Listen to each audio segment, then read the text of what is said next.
لوگ کہتے ہیں ہم نماز نہیں پڑھتے تو مہنگائی ہو گئی، جیسا کہ مولانا صاحب کہتے ہیں کہ نماز نہیں پڑھتے نا اس لیے مہنگائی ہوئی ہے، اور یہ امریکہ والے تو اللہ کو نہیں مانتے، اسرائیل والے تو اللہ کو بھی نہیں مانتے، انڈیا میں کتنے ہندو ہیں اللہ کو نہیں مانتے، کتنے یورپ کے ممالک ہیں دن بدن ترقی کرتے چلے جا رہے ہیں وہ تو اللہ کو بھی نہیں مانتے، تو یہ کیا مسئلہ ہے؟ تو بھائیو، مسلمانوں کا اور کفار کا قانون ایک نہیں ہے، اپنے اور پرائے کا قانون ایک نہیں ہوتا۔ گلی کا بچہ ہزار شرارتیں کرے، آپ ایک دفعہ کوئی محبت سے کہہ دیں تو کہہ دیں، ورنہ آپ کہیں گے جائے بھاڑ میں، مجھے اس سے کیا غرض۔ لیکن آپ کا بچہ اگر ایک بھی شرارت کرتا ہے آپ اس کو کان سے پکڑتے ہیں، آپ اس کو ڈانٹتے ہیں۔ یہی معاملہ مسلمان اور کافر کا ہے۔ کافر جو چاہے کرے، اللہ کی طرف سے اسے کھلی چھٹی ہے، لیکن مسلمان کو چھٹی نہیں ہے، اس لیے کہ مسلمان تو اللہ کا اپنا ہے۔ مسلمان کو تو اللہ کسے گا، حالات اعمال خراب کرے گا، اللہ حالات کو خراب کرے گا۔ اللہ کی نافرمانی کرے گا، اللہ پریشانیاں بھیجے گا، مصیبتیں بھیجے گا۔ لوگ مہنگائی سے پریشان ہو رہے ہیں، مہنگائی کی وجہ سے شور مچا رہے ہیں، مہنگائی کی وجہ سے جلسے جلوس کر رہے ہیں۔ اللہ کہتے ہیں مہنگائی تو میں بھیجتا ہوں۔ اللہ کی مرضی کے بغیر مہنگائی آ سکتی ہے؟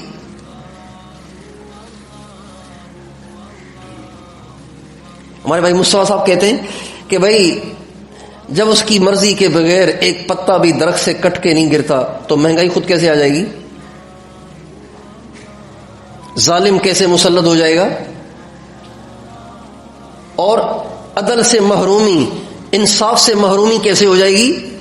مظلوم پس رہا ہے، ظالم دندنا رہا ہے، یہ خود نہیں ہو رہا، کوئی ہے جو اس کے پیچھے، جس کی اجازت یہاں پہ مضمر ہے، وہ اللہ کی ذات ہے۔ اگر ہمارا اللہ سے معاملہ ٹھیک ہو جائے، اگر ہمارے اعمال درست ہو جائیں تو دیکھیں اللہ کیسے سب کو سیدھا کر دیتا ہے۔ ہمارے نبی کا ارشاد ہے جب میری امت کے مالدار زکوٰۃ دینا چھوڑ دیں گے اللہ ان پہ مہنگائی بھیج دے گا۔ جب میری امت کے مالدار زکوٰۃ دینا چھوڑ دیں گے تو اللہ تعالیٰ مہنگائی بھیج دے گا، اللہ قحط سالی بھیج دے گا، اللہ تنگیاں بھیج دے گا، بے روزگاریاں بھیج دے گا۔ اور ہمارے نبی سے اللہ تعالیٰ فرماتے ہیں میرے نبی آپ بھی نماز پڑھیں، اپنے گھر والوں کو بھی پکا نمازی بنائیں، ہم آپ سے روزی کموانا نہیں چاہتے، روزی تو آپ کو ہم دیں گے۔ اس سے پتہ چلتا ہے کہ نماز اور روزی کا بڑا گہرا تعلق ہے، نماز اور روزی کا بڑا گہرا تعلق ہے۔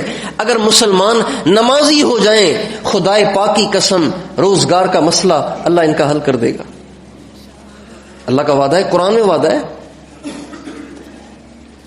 جب 95% اذانیں سن کے نماز نہ پڑھتے ہوں تو پھر روزی کے مسائل کیوں ختم ہوں گے؟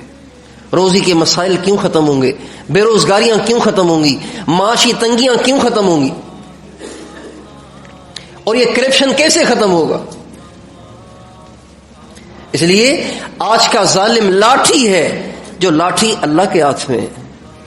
آج کا ظالم ایک لاٹھی ہے جو اللہ کے ہاتھ میں ہے، اللہ اس لاٹھی کو استعمال کر رہا ہے اور ہم پہ مار رہا ہے تاکہ ہم اللہ کی طرف رجوع کریں۔ اللہ تعالیٰ قرآن پاک میں فرماتے ہیں وَلَنُذِيقَنَّهُمْ مِنَ الْعَذَابِ الْأَدْنَى دُونَ الْعَذَابِ الْأَكْبَرِ لَعَلَّهُمْ يَرْجِعُونَ، میں ضرور بضرور تم پہ تکلیفیں بھیجوں گا، تمہیں تکلیف کے مزے چکھاؤں گا، اور اس لیے نہیں کہ تم سے نفرت کرتا ہوں، اس لیے تاکہ تم میری طرف رجوع کرو۔